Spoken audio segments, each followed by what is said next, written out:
Good morning, good afternoon, good evening. My name's Jade and you're watching How To App on iOS, and it's Friday. And it's exciting. It's the end of the week for me. It's Thursday for most of the rest of you because we're in the future, and today we are hanging out with Brian Bigler, and it's going to be damn cool. We're going to kick off the show with a track from Brian Bigler's new album, Picture of My Life. Let's get into it, folks. Enjoy.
And hello, everybody. Welcome to the show. If you're in the live chat, say g'day, say hello, type some stuff. It's Friday, as I said, and I've got Brian here today. We'll just bring him in on the main screen here. G'day, Brian. How are you today? I am good, Jade. How you doing? I'm rocking, man. I got up nice and early today. Actually, way earlier than what I normally do, so that's really good. And Yeah, me too, but I always get up early. And so good. We're doing a little bit of a late show today, so thank you those who have come along and joined a little bit later than normal, because we had some doggy issues over with Brian's end of the world, and hopefully they're going to work out. Yeah, they will. I thank you for pushing this off an hour so I could be able to sit in and take part in some of this craziness that you've created.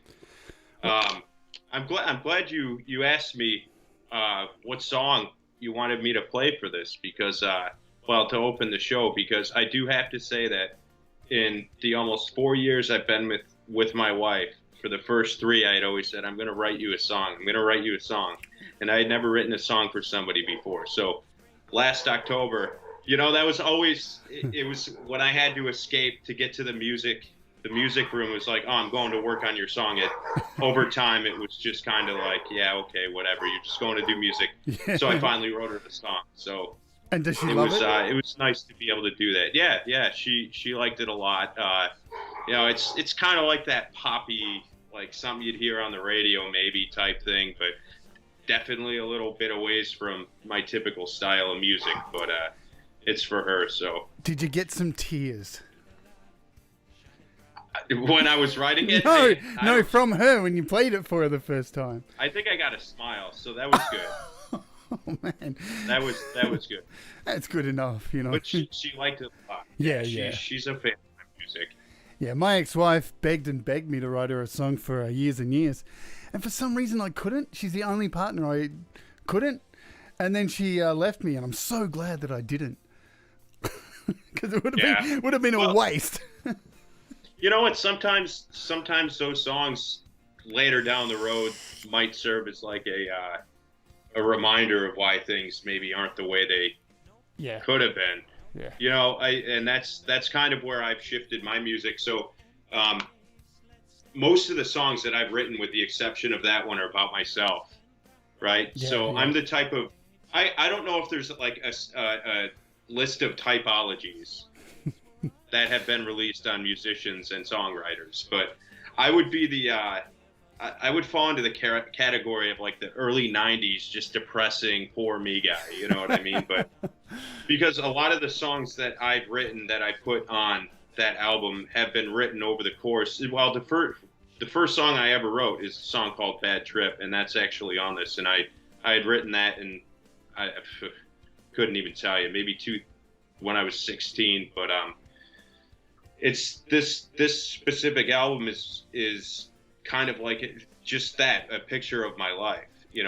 I've been through the ringer. I put myself through the ringer, and I've since gotten out of it. And when I listen to it now, it's kind of like a almost bittersweet reminder to myself that things maybe aren't always as bad as they seem. Yeah. Especially considering where I've been. And I'm sure I'm not the only person who's in that position where people like you and I kind of benefit or have the advantage over others, is that we're musicians and we're able to exert a lot of our feelings or emotions through our music and, expel some of that, whatever those feelings are. We're able to do that. I'll pick up my guitar and try to play some slash metal, which I can't do, but oh, bullshit. Right. Well, that leads me perfectly into the first question I want to ask you for today. Brian Bigler, what does music mean to you? And you know what? With all your interviews, you think that I've watched you do, you think I'd be prepared for this, but it's so hard for me to put into words what it means to me. But what I can tell you is it's important. It's probably one of two things in life that I will always have, whether I'm making it or listening to it.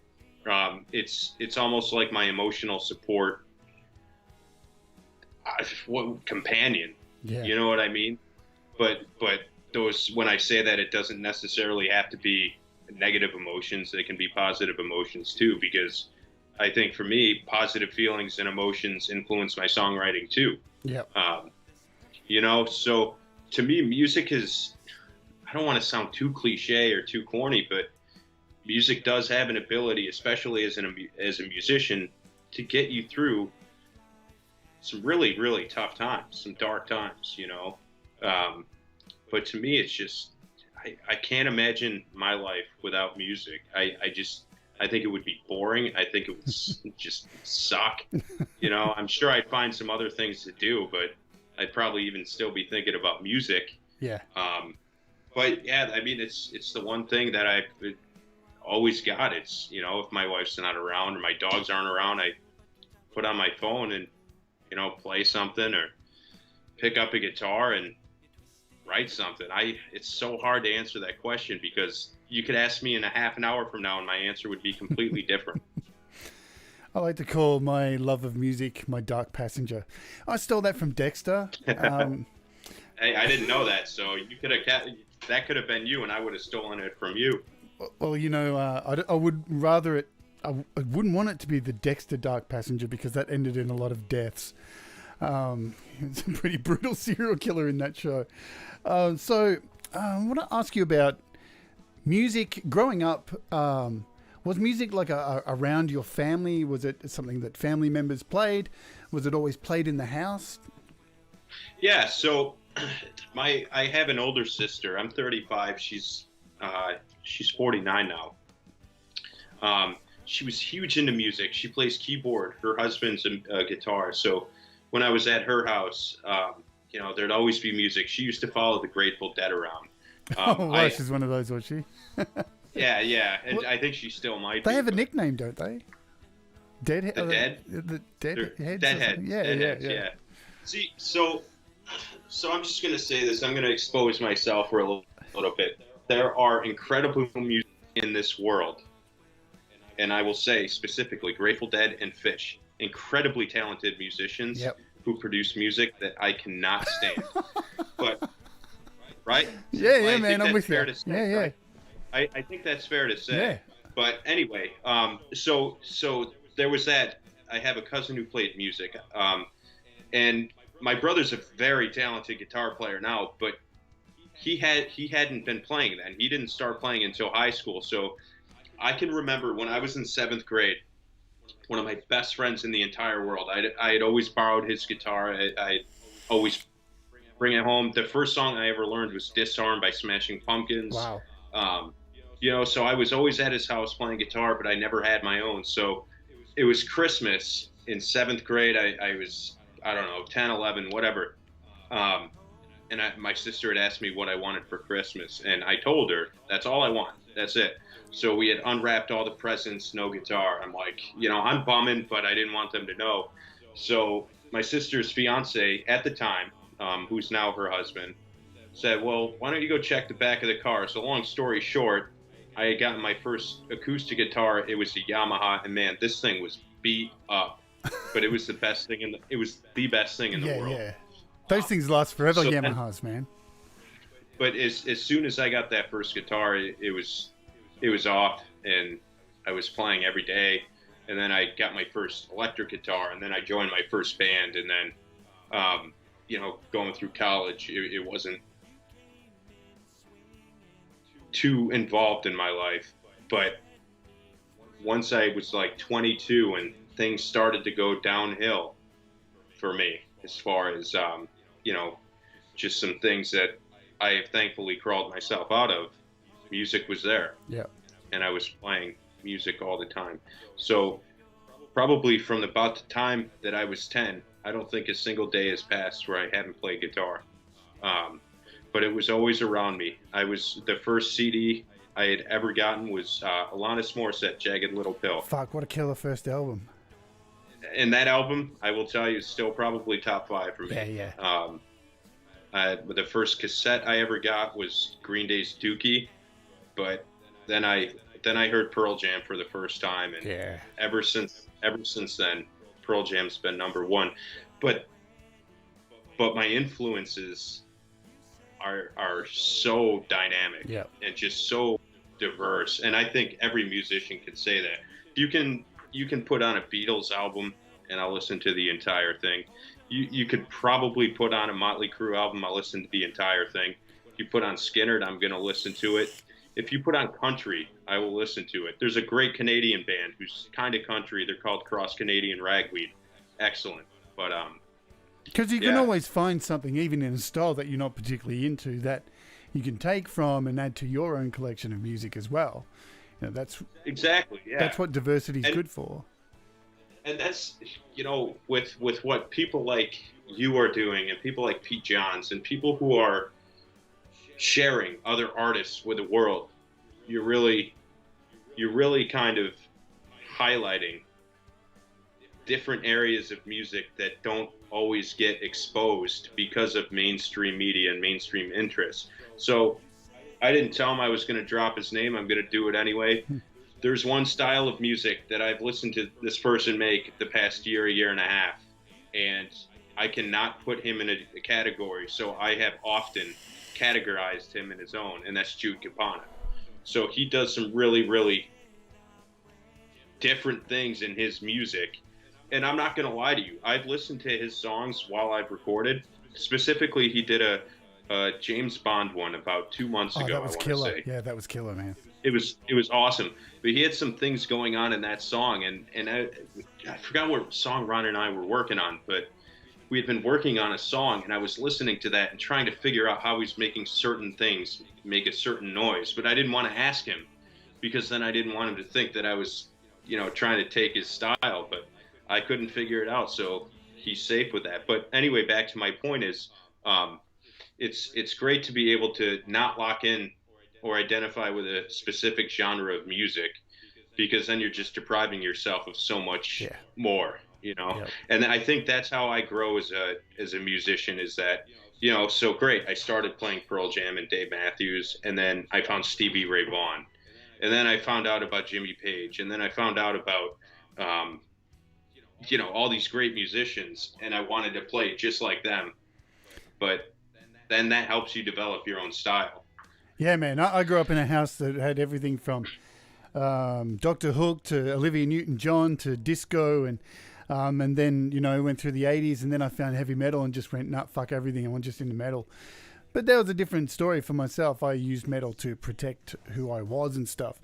But I think I got to a point where towards the end of school, I was in a school band for my last year of school, and we had to learn stuff like James Brown and all this stuff, and that's what opened me up to just like, fuck, man, I want it all. And I want it all sometimes in one song. I want some death metal, some jazz, some fusion, put all in one song, stuff it, you know, because it just shows that you can like do that kind of stuff and blow people away. You mentioned Pearl Jam, so were you a fan of Mother Love Bone?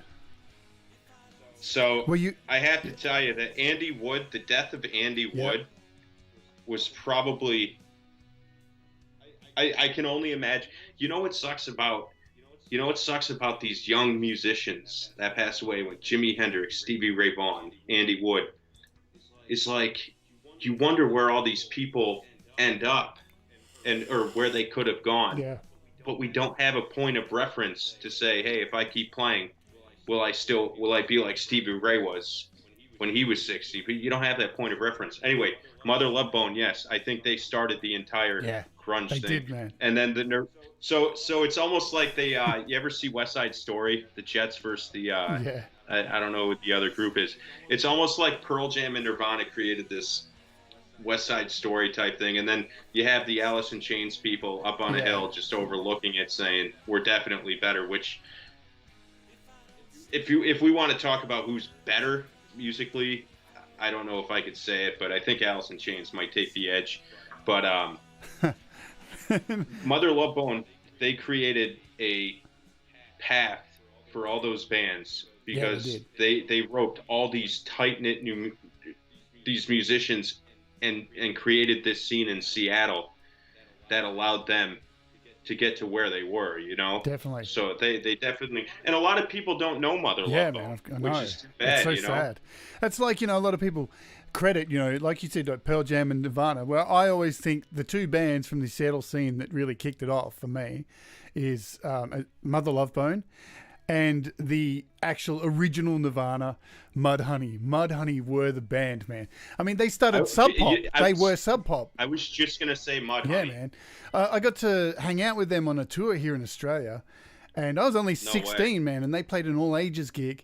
And we rolled up to the sound check in the afternoon because I was at school, you know, and we were doing a school fanzine for a project. And we just rolled up to the venue and like snuck in the door. They're doing a sound check. And we went up, look, we're underage, man. We'd love to do an interview. And those dudes, man, Mark just went, come back to our hotel, hang out with us. We hung out with them for the whole day. They snuck us into the gig, underage, got us beers, and at the end of it came up to us and said, look, we've run out of t-shirts, but we've got one between you and your friend. And we had to walk home at like 5 a.m, or like fucking 2 hours to get home. It was just the best experience, right? And as we're walking home, I'm like saying, this t-shirt's really good quality, man. And I'm like, there's two, dude. Like, I'll never forget Mudhoney for that, you know? What a fucking great band, you know? They, you know, I am so thankful that genre existed, because I don't know if this is a fair thing to say, but I think they kind of morphed out of the metal era, kind of mixed between punk and metal. But yeah. Well, that was the start of grunge. I don't know what happened after that with mainstream media. Not mainstream media, mainstream music. Yeah. You know, we got bands like Third Eye Blind, which there's some songs I can listen to. You know, Green Day, they went downhill, but I'm sure it's good for some people. But you know, there was like, if you wanted to hear good music after that era, you really had to look for it. Yeah. You know, and then you had things like Napster come out, and then I started to hear about people like Amos Lee. I don't know if you're familiar with him. Beautiful voice. You know, there's all these people that just, you know, don't get the shot that these people did. But maybe that's best, you know? Yeah, well, definitely a lot of things changed after the 90s. I mean, to me, it's hard for me to find anything from 2000 to, you know, 210 maybe, that I even remember. Yeah. That was like the death of music. Yeah. I'll hear a song and maybe, you know, okay, that's cool. Like there was a Canadian band, Thornley, that had a song called So Far So Good. That was cool when it came out. Then there was a band with a female singer, Flyleaf. I don't know if you're familiar with them. No. But they were pretty good. But anyway, so that brings us into today, where people have the luxury of making music at home. And now if they don't hear anything on the radio that they want to listen to, they can just make their own. Yeah. You know? Definitely. It's cool. So you mentioned that your brother plays guitar too. So yeah, do you guys jam much or?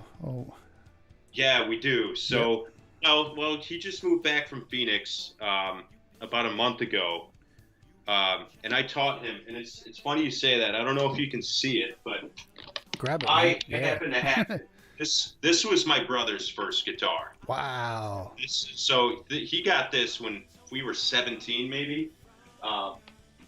So that's. And you still got it. Wow, man.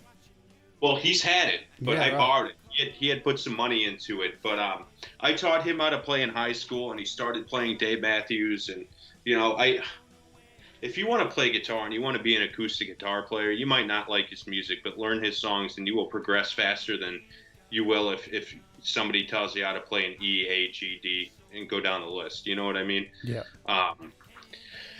But yeah, so he turned into this musician, and you know, so growing up through our early 20s and mid 20s, and you know, in between a few years up until now, we at least had each other to play with. So I will say, actually, I'm going to say it now because I know you're going to play the song later, that there's a certain song that Ron and I had written about a monster named Godzilla, but that intro riff was one of his. Oh, wow. His riffs that I completely ripped off. So that's the other good part of it. That Does he know you ripped it off?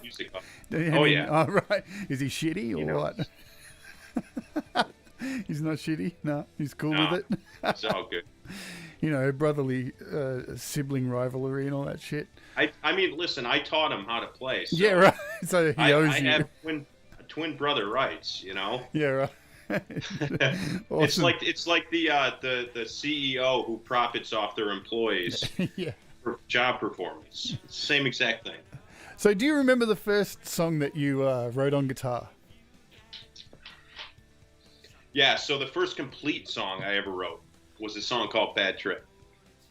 And that song was a little crazy and heavily influenced. I said Dave Matthews, heavily influenced by Dave Matthews, but I had learned how to do harmonics, so I came up with this really cool guitar riff, and then I squeezed some harmonics into it, and it's playing in the background right now. Oh yeah. What timing? Yeah, sorry to interrupt, man. Was that planned? Yeah, we've got music playing underneath, and I've got your album playing underneath. Yeah, and that was playing just as you mentioned it. Are you serious? Wow, yeah, man. And I didn't even hear it. Oh, but it's so cool. Yeah, so the song structure itself has stayed the same pretty consistently. I don't know if you remember the program Cool Edit Pro. Of course, man. It's still on my computer. That was like, I still use it, man. It's the god. I don't know if that was the first DAW or what, but that was the first one I had ever heard of. It must have been 2000.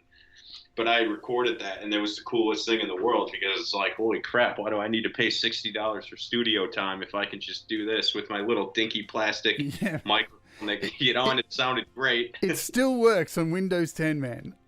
Oh, no. If you want a copy of it, I'll send it over to you. I've got a zip of it, and I put it on every computer I get. It is just the gun. Like, it's the last really? version. 2.1, I think, was the last version of it. It's so cool.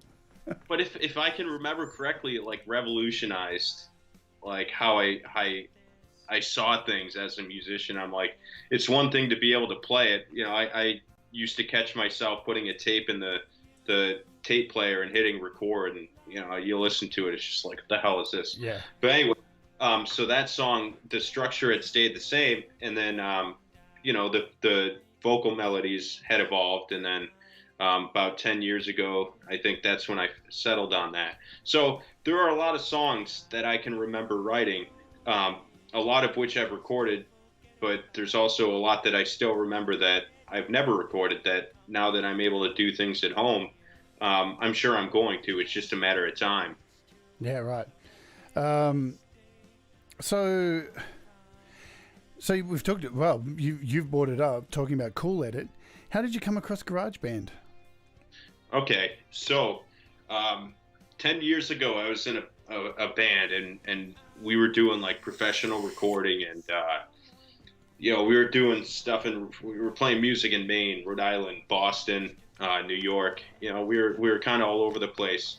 And then when the lead singer and / rhythm guitar player and I would write music together, he would document it on GarageBand, a very early version, obviously. I'm talking 2011, 2012, you know. And at the time, I wasn't impressed. I'll be honest with you, I wasn't really too impressed with it because I had a program by Propellerhead called Record. Oh, wow. I don't know if you're familiar with that. I remember it, man. Yeah.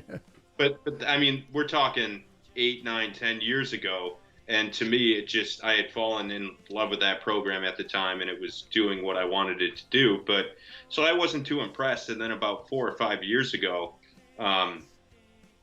when I met my wife, she had it on her computer, on her laptop, you know. So I started messing with it, and then my ignorance was quickly exposed because I really didn't know how capable or how big the program actually is. You know, you can say it's diet, whatever. What's the I can't think of it. What's the graduated version of GarageBand? Logic, right? Yeah. So, you know, I don't know if there's a stigma, which there shouldn't be, because I've heard better music made on GarageBand than I have on a lot of other programs. But yeah, I was really impressed. It still exists, man. That wanky shit, you know, and people need to get out of it. You know, I don't know how many producers or home producers or people who've rolled their eyes when I've mentioned that I would use that, or even just use my iPad, and every time they do it, it doesn't anger me as such. It just makes me think, you poor sod, man. You've so limited yourself to one direction.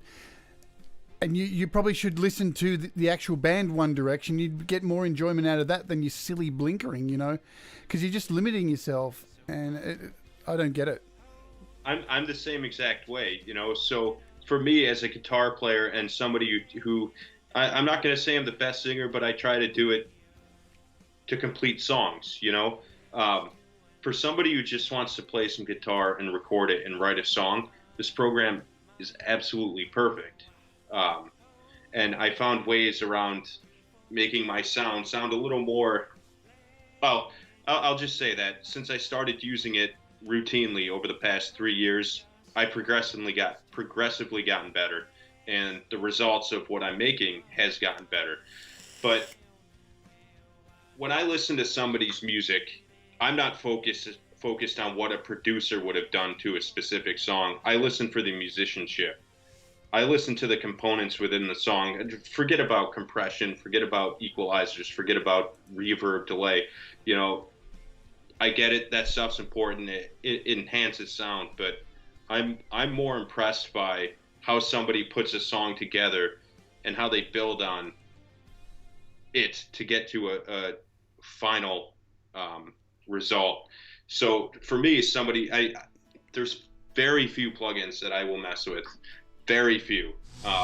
Most of what you hear, at least, come from me as a solo artist, not with Ron. Yep. In fact, I think that entire album, the only plugin that I used was Isotope's Vocal Doubler and Positive Grid's Bias, right? Yeah. So there's a few things that I like the vocal doubler. I don't know if that's something you mess with. You have a very full voice. You don't need it to be enhanced. You have no thinning out. I'll still use the doubler though. Yeah. Yeah, for choruses, like it's. For me, that's exactly what I was going to say. Yeah. You're a much more experienced singer than I am. I mean, Jesus, what was it? April when we did that song, I Never Came Home. You, Ron, and I. When I heard that, first when you came up with the melody for the chorus, you did like a soprano, falsetto type thing, and I'm like, wow, that's really catchy. But then when I heard how it is in its current state, I'm like, Jesus, that's just powerful, But I can't get that out of my voice. And Ron and I are working on a cover song right now that's in a key that is so far out of my range. But he had asked me, he said, hey, how do you think the vocal melody, how does it line up? Because we're putting our own spin on the song. So I made him a reference track, but it is so out of my range that I used the vocal doubler on that, just so it was at least listenable, At least listenable. Give yourself some credit, man. You got a great voice.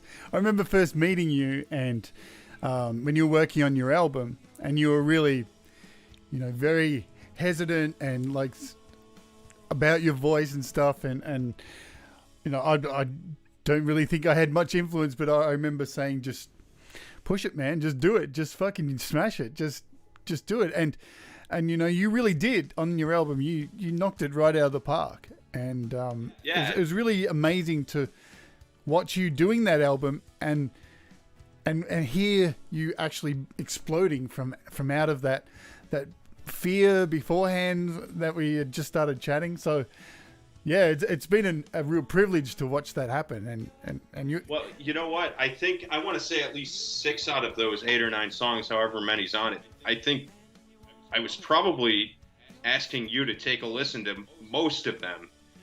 Say, hey, what should I do here? There was a time where I wasn't feeling too well, and I did one of the songs. You said, don't force it, take some time, and do it after.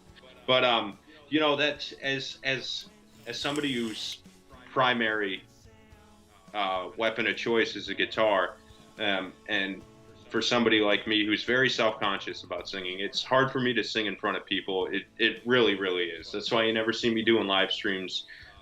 Maybe one day, but it's learning how to sing. I can hold a note. You know what I mean? I know what notes and how to get there.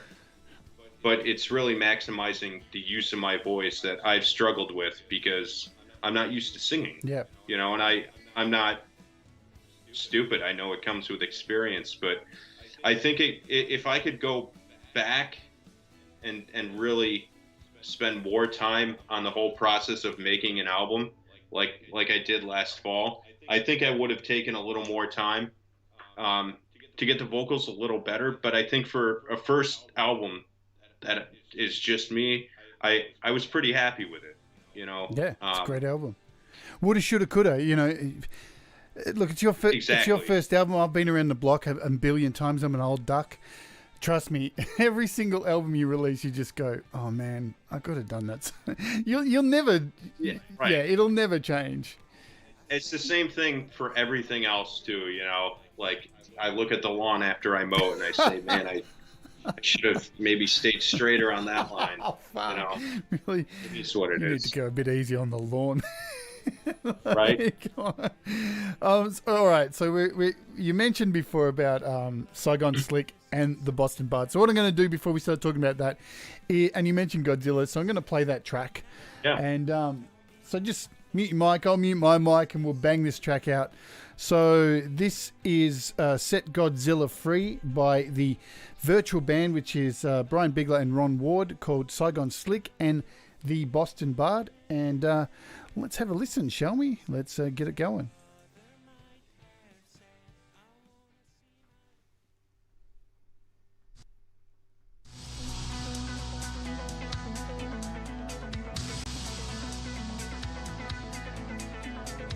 Out of the darkness and the pain and the toxic waste, an eye opens, and then he stands up, and he's bigger than the ocean, bigger than the land, bigger than Tokyo. When he opens his eyes every 50 years, it'll be an event that'll drive you to tears.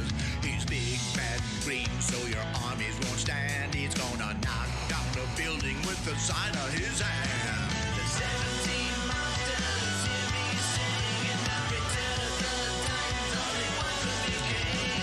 Our planet will perish, and so will we, unless we set Godzilla free. His death ray will kill all the planes you had, and your cruise missile nukes just made him mad. Born in a primordial gamma ray stew, you better watch out, Malta, he's coming for you.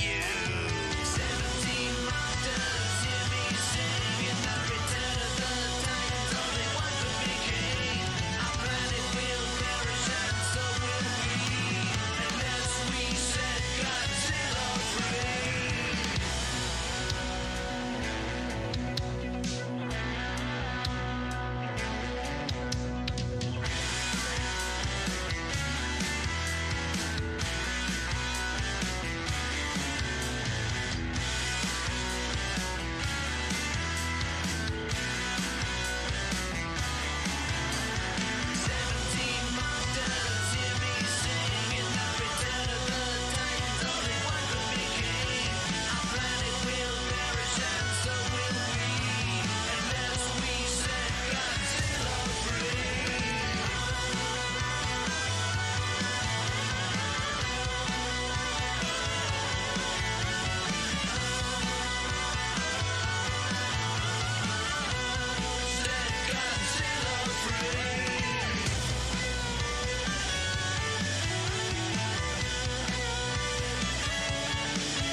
All right, that was Set Godzilla Free by, I can stop that now, by Saigon Slick and the Boston Bard. So how did Saigon Slick and the Boston Bard come about?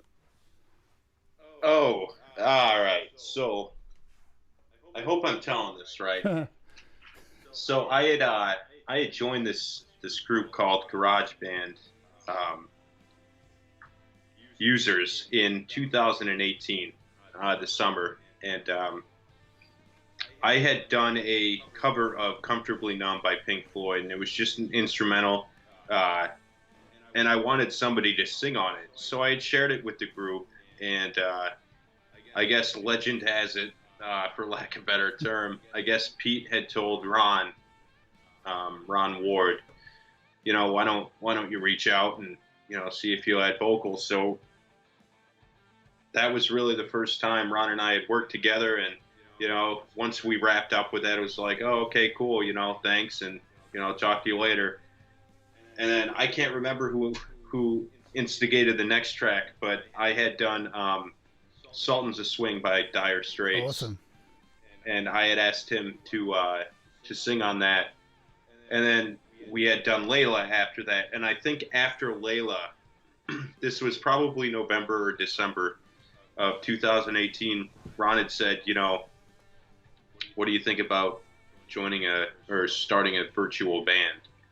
And to me, that sounded like the coolest thing in the world. Yeah. Because were we the first? Probably not. But I know there aren't as many as real bands. But that's how it happened. And then we started doing originals and mixed in more covers, and here we are, still making music. We got 2 songs that he's already got. I've finished the music. Actually, while you were playing Hold On To Me, I just sent the project to him. So, and he's easily become one of my best friends, even though I've never shaken his hand. I think in the last 2 years, there's maybe been 1 or 2 full days where I at least haven't said hi, or he hasn't at least said hi, or see how we're doing. We know our wife's names and our dog's names. So for me, not only is the music a positive thing, but my friendship with Ron, and it's kind of like a positive reinforcer that the internet doesn't always have to be bad, and social media doesn't always have to be bad. Yeah, for sure. Yeah, it's really hard to find a space in Facebook. I use the word safe space. I don't want to get labeled as No, I get it. But GarageBand Users Group really is that kind of safe space. It's a place where from absolute beginner to absolute pro, whatever. You can go in there, you can listen to other people's music, you can offer feedback without being an asshole. You can have a laugh here and there, and it's very rare that there are idiots who really want to bring people down. It's one of the most amazing groups I've ever been a part of. It's probably the if I didn't have so much music or so many pages for my music on Facebook, I wouldn't be on Facebook only except for GarageBand Users Group. Yeah, I think I could probably second that. I also have to say that I think there's almost a camaraderie, or underlying just mutual respect that doesn't have to be broadcast or advertised amongst musicians. I think just when you're in an environment like that, I think everybody kind of finds it as not really a safe space, but an escape from, because you can go anywhere else you want to see all the other nonsense, I've had people on my Facebook, say some things to me that could be true or could not. It's not for me to decide. I mean, it's in the eye of the beholder. But when I go into those kind of groups and Pete's other group, Create, Record, Release, another great group, yep. There's just so many. You don't see that stuff, and it's kind of like, it's kind of just relieving. Is that the right term? It's almost like a relief that places like that can exist. And I've grown as a musician as a result of those groups too. Yeah. So, and a producer too at home.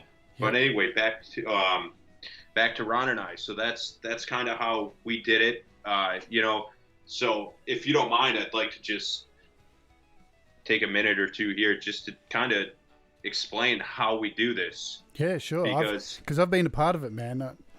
I was going to talk about that anyway. I was going to say, I've got to experience the Saigon Slick and the Boston Bard experience because I've been privileged enough and invited to play and see your absolute walls of guitar sound that you ship back. And so take the floor, man. It's a privilege to be a part of it too. Yeah, so I don't know how many hours you are behind Ron or ahead of Ron. It's maybe 4 or something like that, I think. Yeah. Yeah. So first of all, I'll preface this by saying if you're considering collaborating with somebody or finding yourself in a position in the future to be part of a virtual band, you need that patience. And I think if anybody can prove that patience is possible, it is Ron and I. And I'm going to explain that. So Ron lives in Saigon. I live 25 miles south of Boston. That means Ron is 12 hours ahead of me. That means that when Ron's recording music and making music, I'm sleeping. Yeah. And that means when I'm making music, he's sleeping. So we have a very small window of communication. So, you know, it might only be 4 or 5 hours a day where we're able to discuss songs, whatever. But over the course of our partnership, we've developed enough trust. Like, I can take a song that I've worked on for a month.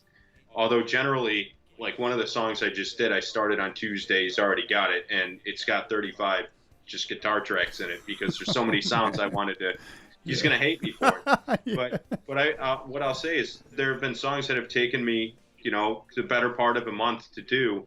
But I have no problem with taking it as it is, sending it to him without direction, because that's kind of the whole point of what we're doing. You know, we're mutually making music with the predetermined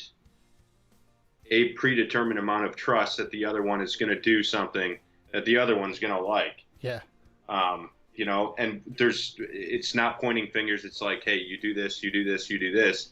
It's just kind of like, if he starts a song, he sends it to me and I'll just do what I feel like needs to be there. And he'll say, hey, you know what? Maybe it'll sound better if you do this. Typical songwriting stuff. I don't need to go into that. But anyway, back to the patience factor. So there is that. There's the time. Because I know Ron's since retired, but I'm, you know, family and school and work. So I try to squeeze in music when I can. But we always got something going on. Yeah, always. And I'm amazed at how often you've got stuff going on, man. Yeah, I mean, if I can steal 30, 60 minutes in a day, I will. Like yesterday, I had the opportunity to get 6 or 7 hours of music. So it's been a really long time since I've been able to do that. But you know,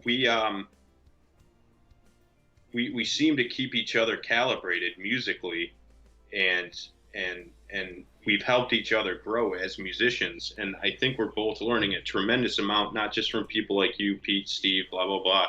I could go down the list, but just from each other. And I think that's probably what I appreciate most as far as the music goes. You know, the friendship with Ron is always going to be up top, but yeah, I think it's the way that we're able to learn from each other and just get better at this whole thing. Because if you go back and listen to a mix, if you go back and listen to that Comfortably Numb, you're going to know what the song is, but you're going to wish you didn't listen to it. You know what I mean? But now there's songs that I feel like we're getting to a point where it's almost like we've cut the list of things we'd like to do different next time. Yep. You know, so if there's one thing we're crossing off the list where we don't have to do on the next song, I think that's progress for us. I see Thomas Gallane's joined us. Welcome aboard. And Gary Hubbs has written 35 guitar tracks, ? Awesome. And I can vouch for it, man. Like, so you just create a wall of sound. So here's the thing with the way that I play guitar, right? So there's a few things that I do. So I like to incorporate different sounds. Okay. So I use I'm gonna start with like finger harmonics. So if just that kind of stuff, not finger tapping, but you're hitting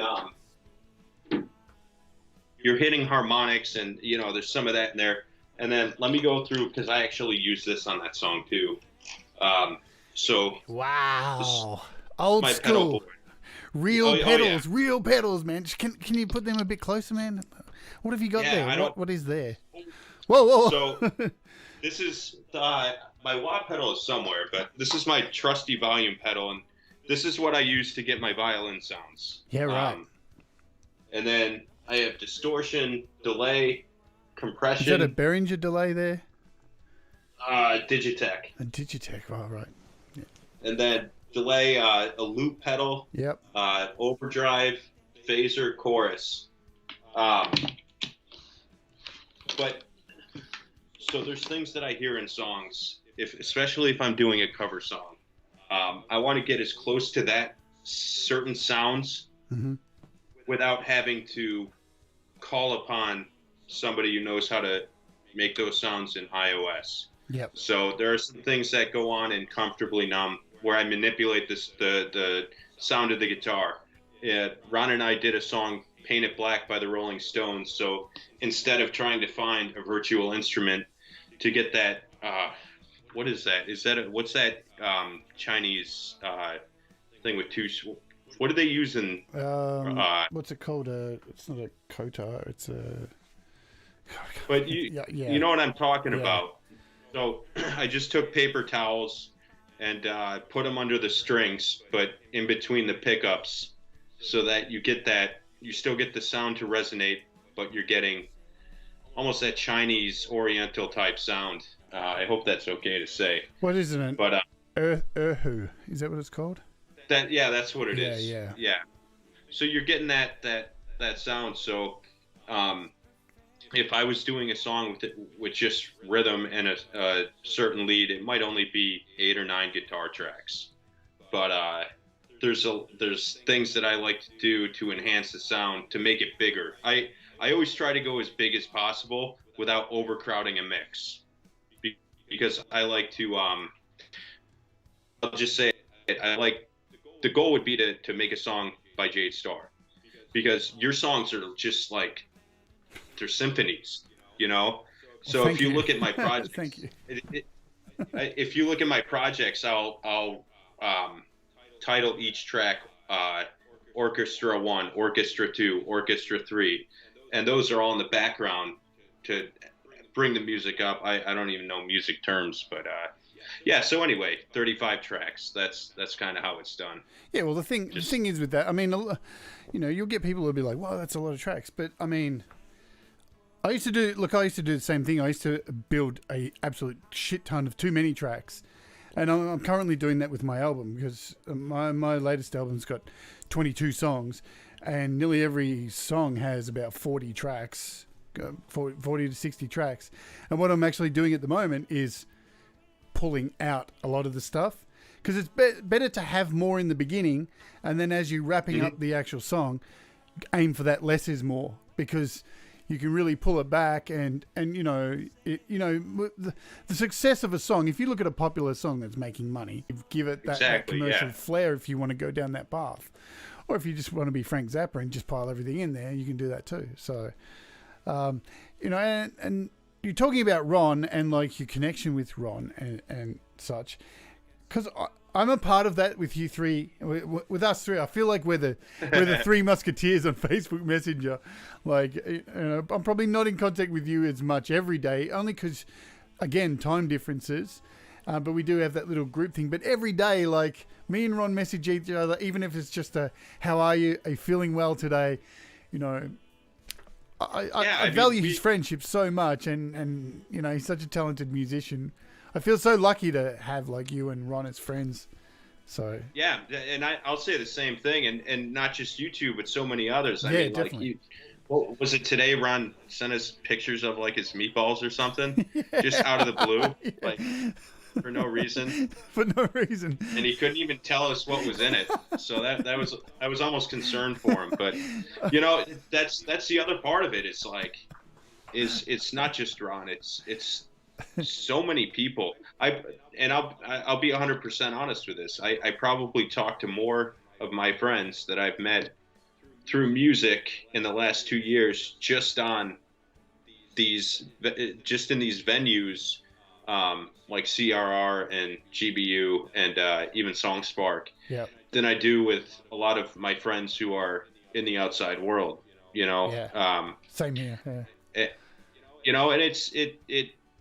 I feel like they're genuine friendships. We might never shake each other's hands, and maybe we will, but I don't think I think we're fortunate enough to be in a position today, especially with the current events happening in the world, where we're able to establish, maintain, and sustain healthy relationships conducive for positive lives. So it's really been a pretty cool experience these last 2 years, almost 3 years now, being able to be a part of something that, if you told me 20 years ago that I'd be able to make music on my phone, which I haven't yet, but maybe, I'd probably tell you you're out of your mind. But and look, I'm going to bring this up, and not to go into specifics or anything like that, but just talking about friendships and music, how it brings people together.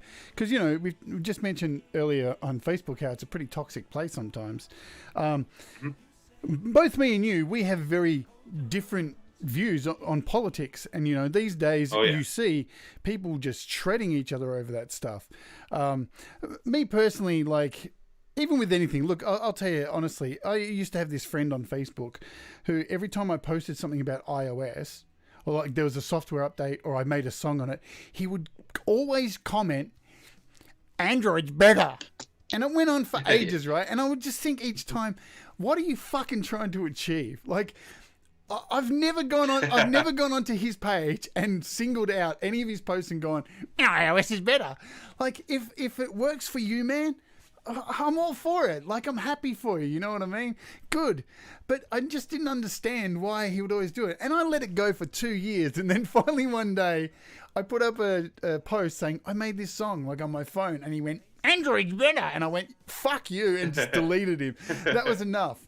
And, a lot of people with their different political views too, I will delete if they are incredibly racist or dark. But like I was saying to Ron, I've said this to you straight up, I don't, like, I value your opinion on your beliefs and such, but we've got to talk in private. And I know your core belief system, your values, you have very similar morals to me as well.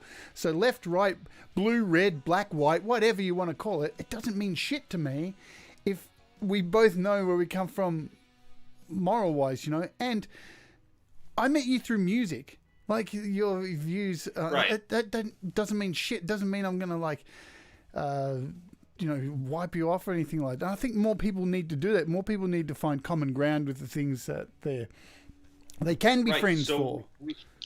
I think, and I won't go too in detail on this, but I think people need to remember that whatever sports team you like, whatever soda you like to drink, whatever political candidate you support, it's not indicative of character. Yep. It does not. It isn't. It at least it should not be. It should not suggest what you can offer to other people. For sure. Like, if I can be a nice person to you, but because I believe something different, that doesn't mean that I'm a bigot or whatever you want to label me as. That's not my problem. That's your problem if you can't respect me for having a different opinion than you. But I think that's kind of where we're derailing. And I do think there is kind of a social media enabling element there, because I see some people and I almost want to say, would you go up to that person and tell them the same thing to their face that you just told them on Facebook? Yeah. I bet you 10 times out of 10 that person would not do For it. Sure. So I think there are some people that can show that we can tolerate people regardless of, whatever it is that they believe. But the most important thing is that I don't think I've ever disrespected you, and you've certainly never disrespected me. Yeah. Right. And I think that's why we've maintained a friendship. And I'll be honest, I laugh at the things you post because the way that you word them, they are funny, right? Because I'm an asshole. Yeah, but the thing is, so am I, and Yeah, I'm sure I know. I laugh at your shit too, man. because I like to, I almost, unless it's a very, very serious topic, I almost like to just do a nana boo boo. I know this bothers you, so I'm gonna post it. I don't get too serious on stuff, Yeah. and I do, but it is what it is. That's just, it's my Facebook. I can put whatever up I want. Yeah, yeah. Like, if you don't like it, you don't have to follow me or be my friend. Yeah. But you know what? It is what it is. And if you don't like it, you don't need to fucking respond. Like you can scroll past it. It's the people who have to like and Android's better. Android. It's like, cool, man. Love Android. Personally, I can't use them. The scrolling sucks, but whatever. It doesn't. But I still would never say that. I would never go. That's the thing. I would never go out of my way to impeach somebody else's page to shit on what they like. That's the difference, right? Now, if somebody had a different political view than me, and then they post a photo of themselves with a Ku Klux Klan hood on, like, I think I'm gonna delete them. Yeah, and you and I agree there too, because I'll do the same exact thing. You know what I mean? But it's nice, especially for those music groups that we talk about. What's good for me is that you can go in there and you can share your music, no matter how bad you think it sucks, or no matter how excited you are to release it because you think it's the best thing you've ever written. The feedback you're going to get, whether it's constructive or positive, or I don't know what the other word is, whatever, fuck it. Yay, we got to swear. If you're going to be met with criticism, it's going to be respectful. Yeah. And I think if we could somehow, which we'll never be able to do because this world is way too stubborn, especially Americans, but if we could somehow transfer those qualities in people and spread them, I think we'd be in a better spot. And if everybody got a puppy too. Instead of just watching videos on them. So I see Pete Johns has joined the room, joined the chat. Says sorry, he's been working. Not good enough, Pete. You're gonna need to get a written letter. He said, "I believe that music should unite and not divide." 100%. And Thomas Gillane has asked Brian, "Have you ever used a violin bow on your guitar?" I've tried it and I was unsuccessful. So I have, which I don't know where it is, but an EBow. Do you know what an EBow is? Yep. Yeah. So, I mean, you get the same effect. I get the same effect with my volume. But, man, I have a friend back home who does use a violin bow, and he nails it with that. It's cool as hell. I don't know what Jimmy Page did to do that so fluently, but that's something maybe that's my next task, is figure out how to do that, because I don't have a current working project because I just sent it off to Ron. Maybe I'll learn how to do that. But I want to make another point is and then I'll get off that topic. Yeah. No, I'm good. So I had the first song on my album was called "Sing With Me," and that was actually the first song that I shared in the group where I sang, just me. But that song to me was kind of like, okay, this is my political stance, and people are probably going to call bullshit on me because of the words, but it's genuinely how I feel. So. The song is basically the first line in the song is, "In the calm of the storm, the clouds break to share some light." Or no, it's and then it's "Sing with me, sing loud, sing till your lungs give out," or "Sing till you." Anyway, it's about bringing people together, right? Yeah. Not focusing on the animosity or all that stuff, but I sincerely feel that way. Like, I sometimes want to shake people and say, hey, you know what? He's human just like you are. But the only thing that's different are the things that he's thinking. Yeah. You have 5 fingers. He has 5 fingers. You have 2 nostrils. He has 2 nostrils. Like, you're not better. We all go into a box in 80 years anyway. But, no, you're right. Yeah. That's all I wanted to say on that. And music does bring us together. I don't know if you saw it, I posted a video on my personal Facebook page yesterday, I think it was, of this woman who had a stroke and she can no longer speak. And, you know, so she's relearning to speak again. And so the video is this, I'm guessing it's her partner, and he's sitting there talking with her, and she's struggling trying to speak. And then he grabs a guitar and goes, I'm going to play Yesterday by the Beatles. Mm-hmm. And he starts playing it, and she sings it fucking perfectly, note for note. No way. And she says, before he starts playing, you know, stuttering, going, I don't know the words. And she just nails it in beautiful pitch, amazing. And that just reconfirms for me what we're talking, this language that we're shooting at each other. It's the wrong thing. Language, man. It's the wrong thing. It's the music, man. It's the one thing that brings us all together. And it's so bizarre that we're in such a weird time at the moment with all this shit going on, and music has, the mainstream music and the music industry has fallen to shit, and it's just the wrong time and for it to happen. And now's the time for musicians to really come together, because it's you look at the Vietnam and stuff. It was the music and Woodstock and all this stuff 100%. that brought us, that created the change that we needed. And we're at that right now. We really need to be playing music, and it needs to be heard, and there needs to be loud festivals, and there needs to be people coming together, and hopefully we can get through this. It's funny you say that, because on one of the Boston news outlets, they had posted a story last week or the week before, you know, just, it's the same regurgitated stuff. It's this COVID stuff, and this race, and this protesting. It's like, just shit, let people do what they want to do, whatever. But I said, completely unrelated to the topic of the story, can we just get live music back?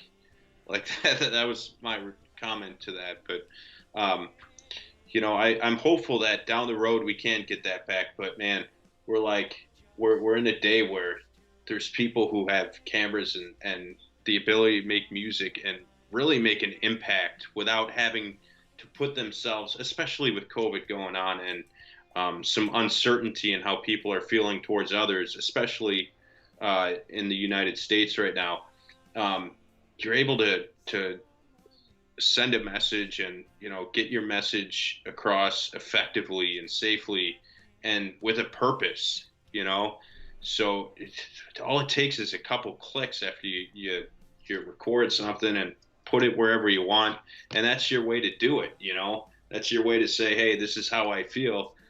How many people feel this way with me? Okay, share my art, and let's get creative with this. Let's make an impact by investing others through happy avenues. Let's not go out and hate each other, because that's not the way to do it. Yeah, definitely. Thomas Gallant says music is amazing. Great results with people who suffer from dementia. People with Tourette's tend to have way less tics when singing or making music, and I can vouch for that. Like with my illness that I have a chronic blood illness that I can't fix, and have a bleed going on in my head, which is some fucked up shit, which I don't really talk about a lot. But the last couple of years, I used to have quite a lot of seizures and a lot of jolts and tics in my shoulders and arms, and it was getting really bad. And if it wasn't for music and, you know, creating and having something to focus on 24/7, that has been my medicine. It's the one thing that I can focus on, that with medication and such. Benedict Stewart says music turns negative problems into better things and should be shared. 100%. And that's, I think music takes negative problems and turns them into solutions, if you ask me, you know what I mean? I saw it's a picture, I'm sure people have gotten this tattooed, but it's a prescription bottle tipped over and a music note falls out. I don't know if you've seen that. But you had just mentioned something about your health there, and then I thought about the Britney video that you shared today, and I just thought, listen, you evenly distribute the jabs, because you put one on yourself there today. But no, that's I'm definitely on board with what Benedict just said. There's certainly better things we can do, but Listen, I'm always looking for new music. So if anybody on this stream, the names that you've named already are people I'm obviously very familiar with because of GBU. But listen, please send me a message on Facebook, or send me a link to your music, because I'm always looking for new things to listen to, new ideas to steal. The music shop hopefully has violin bows, so I thank Thomas for recommending that one. The next song will have a violin bow on it. You might not listen to it too long, but it'll be on there. And if you want to get in contact, like I have put links in the description of this video to Saigon Slick, to your album, and I've got a link to your music page on Facebook as well, so people can contact you there. And I guess they can find you personally through your personal page if you want to do that as well. So what I do want to ask, as we're getting close to the end, normally around this time I would ask about apps, but you don't really use iOS, and that's all good too, because, my Friday shows are about touching with musicians and how they make music and creativity. So, that doesn't matter. And you've already talked about pedals and stuff, so I'm going to gloss over that question. But what I really want to know is, with your album, which we've had playing in the background today, for those of you who don't know, is Brian Bigler's solo album. It's called Picture of My Life, and there is a link. Which actually, you did the art to that. I did too. Forgot about that. Where is it? Holy fuck, I forgot about that. I'll put it up on the screen. Here it is here. There it is. It's a great photo, man. So but I remember you the thing you're going to use, it wasn't cut properly. It was like to the side a little bit, and I was like, dude, send it to me, man. I'll fix it up a little bit. But it's a great photo. I have to admit, when I first saw that photo, I was like, fuck, man, I wish I could get a photo of myself like that.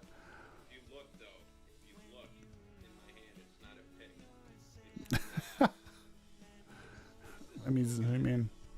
The camera controller. We're pulling back the curtain here, folks, today. Yeah, we're really exposing it, and maybe it's my twin brother recording all my music. I can't listen to your stuff anymore now that I know that it's done. So you're fake. Yeah. Android's better. It's like Striper playing backing tracks to them when I saw them live. Shit, did I just admit to seeing Striper? Oh, what the hell? It's all good. So I'll forgive it. Forget it. Hey, you mentioned Alice in Chains earlier, and I actually wanted to bring this up. I saw them here in Australia at Festival Hall, and Suicidal Tendencies opened for them. Fuck, man. So this must have been when Lane Staley was still around. Yeah. Because he was gone. He left us in 2002. Yeah. Well, they played, and so Suicidal opened, and then they came out, and the first song, Staley was fucked. He was off his head. Oh, I'm sure. And he just not even like up to the first chorus. I can't even remember the song. He just fucking threw the mic and just stormed off the stage, and then the drummer just kicked his whole fucking drum kit over, and that was the end of the show. So like $80 down the toilet, but and people, at least you saw 'em. People had bought all their T-shirts, put them all out the front of the venue and set them all on fire. But they were playing. I think it was not the night after that, and Lane Staley was fine for the next gig, but their drummer wasn't. So Suicidal Tendencies drummer filled in for them. Short notice, man. Like what, a day to learn the stuff. And he was better than their drummer. Anyway, I thought I'd tell you that story. That's awesome. But I do want to ask you, before we head off for the end of the day and let us both get on with your night and my day, I want to know, because your album is a collection, from what I remember, of older songs and new songs. So what was the inspiration? Because there feels like there is a theme on the album. What's the inspiration behind that album? Because it seems like, from knowing you as a friend, that you really needed to get this album out to really leave some stuff behind. Am I right? Yeah. So I think the whole point of overcoming things is, what I've learned is far different than how I actually did it in the past. So I think as this is probably around 2014, 15. I was drinking a lot, like just drinking a lot, internalizing a lot of things going on. And at the time that was working, right? Well, you can't keep up with that. Then health issues start to kick in. Then you have to kind of get yourself away from that. So that's what I did. And then I took some of those experiences and put them into music as my way of getting them out of my system. You know, so it's almost like musically venting. So there's some things about my father there. There's alcohol. There's some really deep-seated stuff there that, for me, felt really good to be able to put out. Sorry. And then I had an experience with Godzilla when I was a child and that I don't talk about. Sorry, man. No, it's all good. But there's some happy stuff in there. I think there's one song maybe, and that's the one for my wife that I wrote. And then the first song, Sing With Me, is more like all right, cut the shit. We're all one person. And then the second song is just honest. The second song and sixth song, Perfect Life and Let It Go. Those really have no substance. Especially Let It Go. Perfect Life is probably the second or third song I ever wrote. And I wrote that before John Mayer's My Stupid Mouse, so anybody trying to tell me that I ripped it off, nah. But it's the strumming sounds similar. But oh wow, is that it? That's it. The strumming. Yeah. But the subject matter, the lyrics don't really make sense. I think they were songs that I had written when I was a kid, and I didn't know how words worked in songs. But I never changed them. But I would say that probably the song Nightfall, the fourth song, that one's about my wife too, but then it's like I was kind of treading back on bad grounds early in our relationship, so the lyrics to that song are like, the verses are like all not lovey-dovey, but good, and then the chorus is like, okay, so what if I fall back on old habits? And then everything else is just about sad stuff, about basically me kicking my own ass. How did it feel to get that stuff out after all this time? Like, has it been therapeutic for you? It's good. Yeah. You know, it was better when I shared it. Yeah. You know, because I think just having it sit on my computer, whether the song was complete or not, if I was the only one listening to it, it's the same thing as me keeping it inside. So I said, fuck it. You know, the first song that I shared that was really, really about my issues. It's probably my favorite song. I think it's the fifth song, My Own Way. Parts of it are about my dad. Parts of it are about my alcohol abuse, and then just like depression, anxiety, all the co-occurring symptoms of, you know, that stuff. But now it's like I listen to it, and it's like, thank God I got over that hurdle in my life, you know, and something good came of it, I think. Yeah, definitely. You know? It's an awesome album, man. I love it. And as I do with every show, I implore you all to check it out. Go and click the link that's in the description. Go and grab it on whatever you listen to, Spotify, Apple Music. Chuck it on your YouTube too does pretty good. Yep. Well, we want the one that we make money from it, and just chuck it on. Just chuck it on repeat for the whole day on one of your devices. Leave it on. And just play it for the whole day, because I've got it on the background here. And what I do with every interview I do on my Friday, it's on replay now, and when I walk away, this little iPad mini that's sitting here, it just stays for the rest of the day. So next time you check your royalties, you'll see somebody from Melbourne had a shitload of plays, and it's a memory of this interview. Nice. It's something that I just have started doing, and I think it's Oh, that's awesome. I think, hey, you're going to make like 9 cents out of it. But it's you get 5, I'll keep 4. Yeah, right, we'll split it. We'll go get a beer. All right, so we're up to kind of the last question, which I ask everybody. I don't really have a format, because normally with these conversational things, the questions just lead into each other, which is fantastic. Hey, no structure is the best structure. Yeah, definitely. It's like a Frank Zappa song. But there's structure without structure, and it all comes off somehow. So when do you think is the best time for people to be creating music?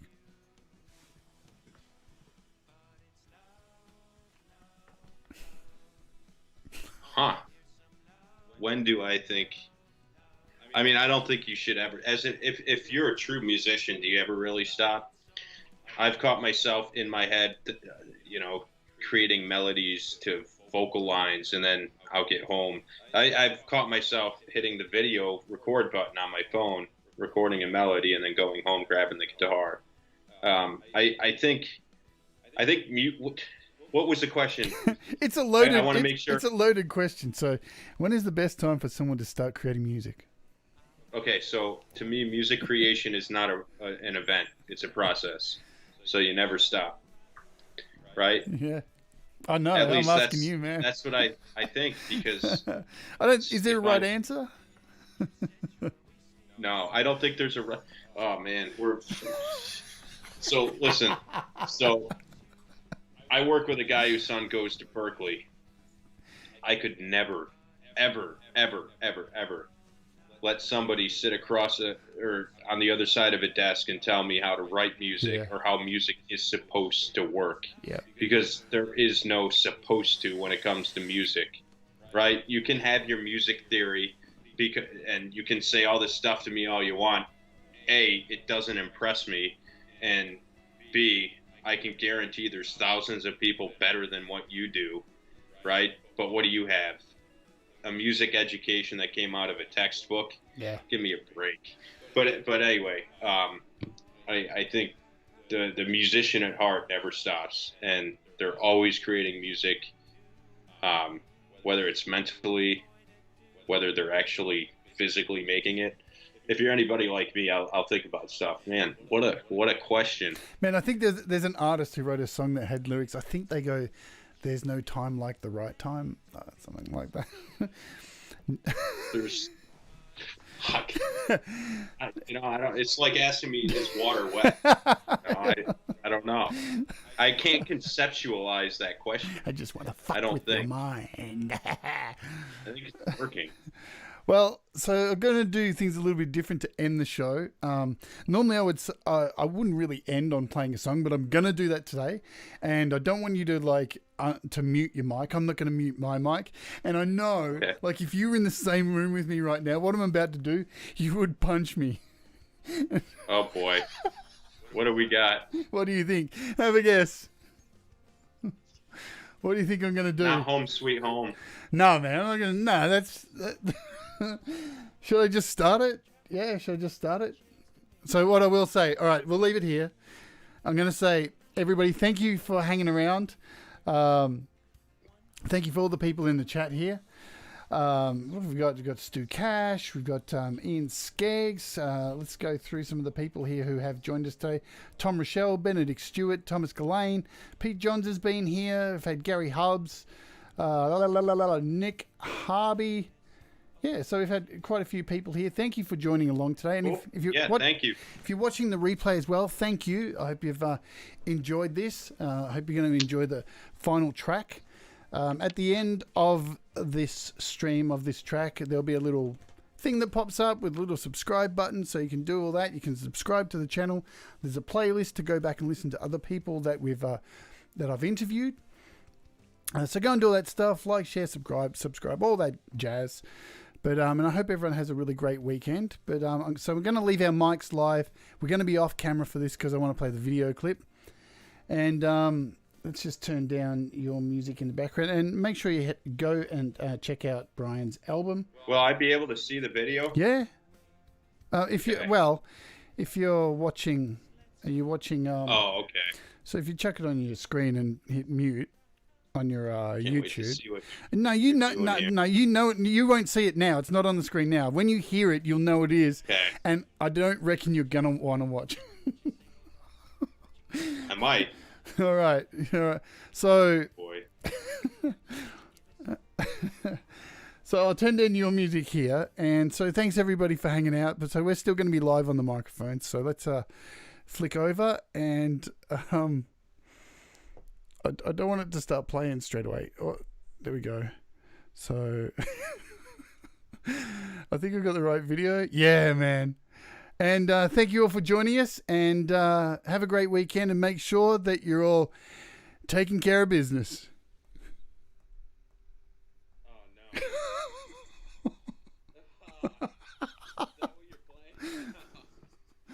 What do you mean?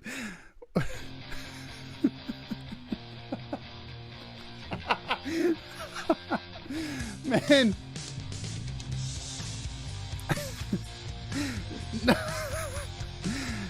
Do you think? Man, this song sounds great. I think this is more humiliating for Ron. Oh man, look at that. That shit is... Oh man, you know how tight that thing is too? That's a tight onesie.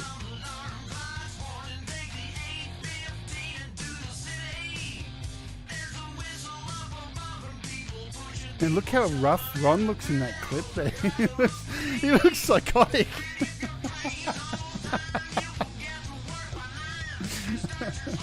Holy shit, man.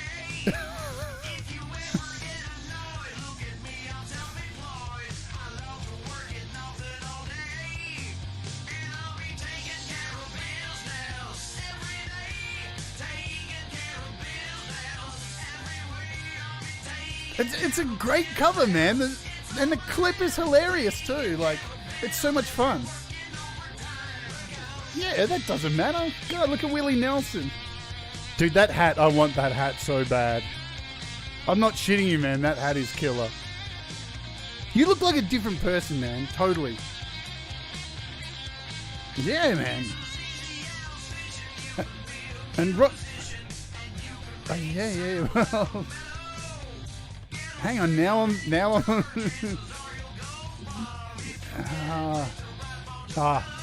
Ron looks like he's been asking for change all day on the street. Like, he's gonna kill me for this. Man, look at those feet, they're well manicured.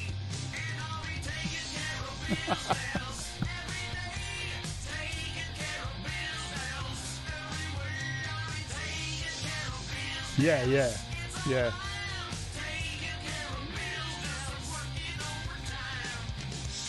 See, I love looking back at this stuff too, because it keeps you real, man.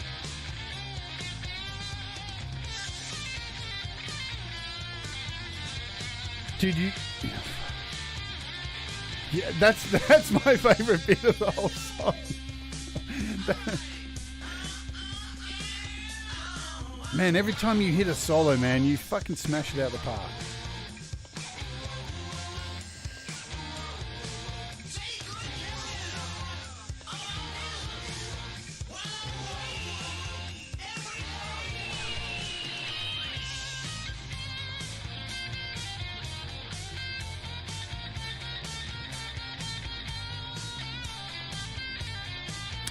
It's a wicked tone too, man, in the solo.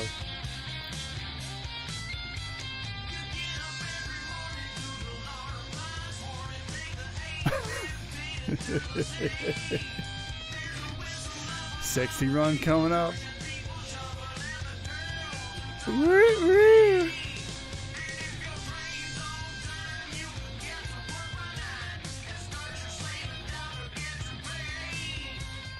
Man, I can't even tell that.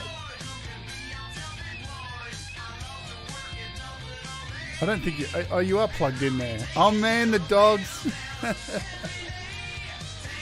So I just wanted an excuse to get the dogs back on the show again.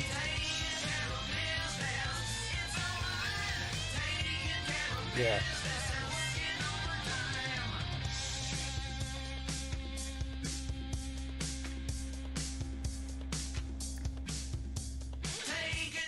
business. Taking care of business. Taking care of business. Taking care of business. Taking care of business. Every day. Yeah, man. Taking care of business. I wish there were more shots of Ron in makeup. Taking care of business. It's all my I know, it's not enough.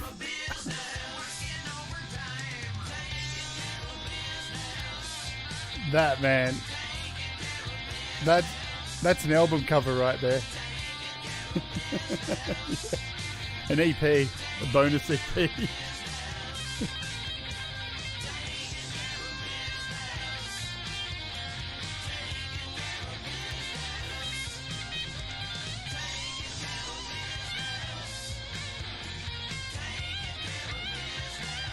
Fuck, man, there's no denying, man. That's a killer guitar sound.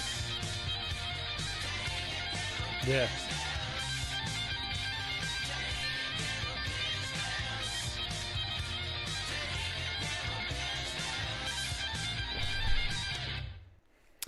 Alrighty. The abrupt end, I like that. Yeah, damn straight. Well, everybody, thank you very much for hanging out. Thank you for dealing with me playing that little silly track. I wasn't going to do that, actually. I just thought I'd throw It's it in all at good. the end.